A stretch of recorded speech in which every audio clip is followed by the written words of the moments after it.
আমার মতো ইলিশ প্রেমীদের জন্য এই যেন এক স্বর্গ। টানা ৩ দিন ধরে নদীর হাওয়া খেতে খেতে বোটে চড়ে প্রায় ৫০ রকমেরও বেশি খাবার দাবারে একদম ঠাসা। যেখানে প্রথমেই ছিল চিংড়ি মালাইকারি, মাটন কষা, চিকেন কষা, ডিম কষা, সকালের লুচি ঘুগনি থেকে শুরু করে সন্ধ্যার পকোড়া, এমনকি বিভিন্ন জায়গা থেকে ঘোরানো শুরু করে সুপার লাক্সারিয়াস রুমের ব্যবস্থা।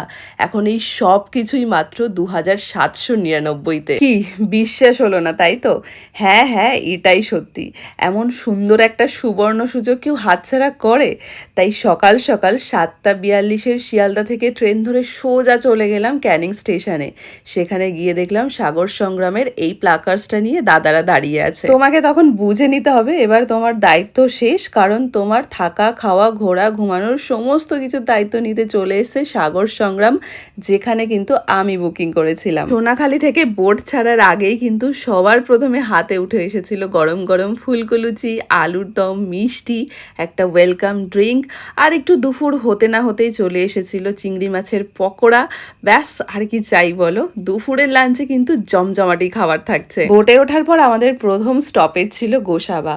এখানে রয়েছে রবীন্দ্রনাথ ঠাকুরের বেকং বাংলো। সেটা ঘুরে আসার পর লাঞ্চ টাইম কিন্তু চলে এসেছে। আর এই লাঞ্চে কি কি ছিল একবার দেখো। দুপুরের এই মধ্যাহ্নভোজে সবার প্রথমেই ছিল গরম ভাত, মাছের মাথা দিয়ে মুগ ডাল, ইলিশ মাছের মাথা দিয়ে একটা সবজি, ভেটকি মাছের ঝোল, ইলিশ ভাপা, আমের চাটনি, পাঁপড়, বেগুনি, আরও নানান কিছু। তারপরে কিন্তু হাতে চলে এসেছিল একটা সিজনাল ফল আর সাথে বৃষ্টি। ব্যাস, আর কি চাই একটা দিন কাটানোর জন্য। সারাদিন ঘোরাঘুরির পর রাত্রে স্টের জন্য সাগর সংগ্রাম আমাদের জন্য আগে থেকেই হোটেল বুক করে রেখেছিল, আর যেটা ছিল ভীষণ সুন্দর ব্যালকনি শহর, একটা 2 বেডের বেডরুম, সাথে ক্লিন ওয়াশরুম, একটা সুন্দর ব্যালকনি। আর ব্যালকনিতে বসেই সবার প্রথমে চিকেন পকোড়া সাথে কফি খেতে খেতে কিন্তু এখানের আদিবাসী নাচ বা ঝুমুর নাচটা কিন্তু একেবারেই মিস করা যাবে না।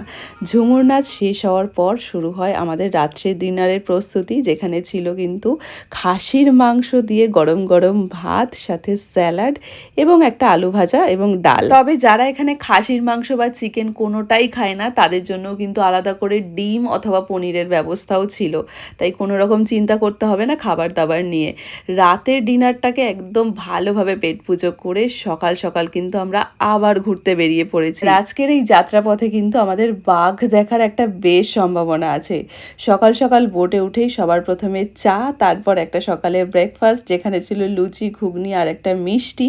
এছাড়াও ছিল আজকে স্পেশাল আমুদি মাছের পকোড়া, যেটা কিন্তু আমরা সবাই মিলে ভীষণ এনজয় করে খেয়েছি। সুন্দরবনের এই ইলিশ উৎসবের উপযুক্ত সময় বা বেস্ট টাইম হলো জুন, জুলাই, আগস্ট, কারণ এই 3টে মাস চলে বর্ষাকাল, আর বর্ষাকাল মানেই কিন্তু ইলিশ মাছের সিজন। তাই এই সময়টা কিন্তু একদমই মিস করা যাবে না। ঘুরতে ঘুরতেই কিন্তু কখনো কখনো আবার দেখা মিললেও মিলতে পারে হরিণের, তাই একটু সজাগ তো থাকতেই হবে। তারপর ঘোরাঘুরির পর্ব শেষ করে আমরা চলে আসলাম বোটে, কারণ এখন আমাদের লাঞ্চ টাইম শুরু হয়ে গেছে। আর আজকের দিনের সব থেকে স্পেশাল লাঞ্চের মেনু ছিল ইলিশ মাছের পাতুরি, যেটা ছিল একেবারেই কলা পাতায় মোড়া। তার সাথে ছিল চিংড়ি মাছের মালাইকারি, ডাল, ছুরি আলু ভাজা, সাদা ভাত, সাথে ছিল ইলিশ মাছের মাথা দিয়ে একটা সবজি, আর ওই যে স্পেশাল আইটেমটা কিন্তু না খেলে একদমই চলবে না, চাটনি পাঁপড় তো সব শেষে ছিলই। প্রথম দিনেই আমরা এত ঘুরেছি আর এত আনলিমিটেডভাবে খেয়েছি যা বলার মতো না। আমাদের হাতে আরও গোটা একটা দিন পড়েছিল। আমরা সত্যিই ভাবছিলাম যে আর কত কি আমাদের জন্য অপেক্ষা করে আছে। সাথে কিন্তু প্রত্যেক দিনের মতো সিজনাল একটা ফ্রুটস পেয়েই গেছি। আবারও এদিন সন্ধ্যায় ছিল বাউল গান। আমি তো বলবো নিজের ফ্যামিলি অথবা বন্ধু বান্ধব অথবা নিজের লাভ ওয়ান্সের সাথে যদি একটা বেস্ট টাইম কাটাতে চাও, তাহলে Sundarban is the right choice. খুব কম সময়ের মধ্যে কম খরচে কিন্তু তোমরা এত কিছু উপভোগ করতে পারবে। আমি তো তোমাদের স্ক্রিনে নাম্বার শেয়ার করেই দিয়েছি অলরেডি। আর সেকেন্ড দিনের রাত্রের ডিনারে কিন্তু আমাদের চলে এসেছিল পাতে গরম গরম ফ্রাইড রাইস, সাথে ছিল চিকেন কষা, সাথে ছিল আলুর দম। আর এত কিছু খেয়ে রাত্রে একটা লম্বা ঘুম দিয়ে সকাল সকাল আবারও উঠে পড়েছি। আজকের দিনটা আমাদের সবার জন্য একটু মন খারাপের দিন, কারণ আজকে সুন্দরবনের আমাদের শেষ দিন, মানে তৃতীয় দিন। আর এই তৃতীয় দিনেই সকাল সকাল বোটে উঠেই চলে এসেছিল হাতে গরম গরম নান, ডিম সেদ্ধ আর ছোলে।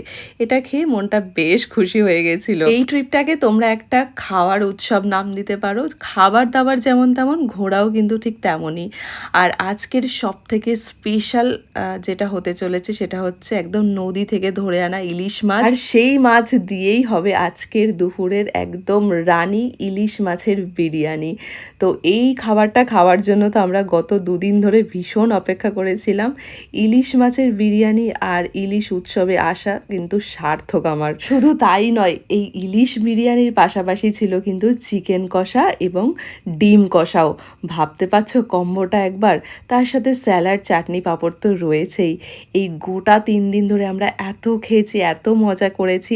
তোমরাও চাইলে কিন্তু একই রকমভাবে আমাদের মতো এনজয় করতে পারো সাগর সংগ্রাম ট্রাভেলসের মাধ্যমে। বাকি ডিটেলস বা এই ট্রিপ সংক্রান্ত যে কোনো কিছু জানার জন্য তোমরা কিন্তু কমেন্ট বক্স অথবা ক্যাপশন অথবা স্ক্রিনে এই নাম্বার থেকে যোগাযোগ করতে পারো। আশা করছি তোমরা সমস্ত রকমভাবে গাইডেন্স পেয়ে যাবে। এটাই ছিল আমাদের লাস্ট দিনের খাওয়া দাওয়া, আর সমস্ত কিছু মিলে আমরা দারুণ এনজয় করেছি। আবারও যেন যাওয়ার ইচ্ছেটা দ্বিগুণ হয়ে গেল। একদম ক্যানিং স্টেশন থেকে থাকা, খাওয়া, ঘোরা সমস্ত যাবতীয় তোমাদের দায়িত্ব কিন্তু সাগর সংগ্রাম নিজেই নেবে। নিজেকে আর কোনো দায়িত্ব তোমাদের নিতে হবে না, আর ক্যানিং স্টেশনেই কিন্তু আবারও তোমাদের পৌঁছে দেবে।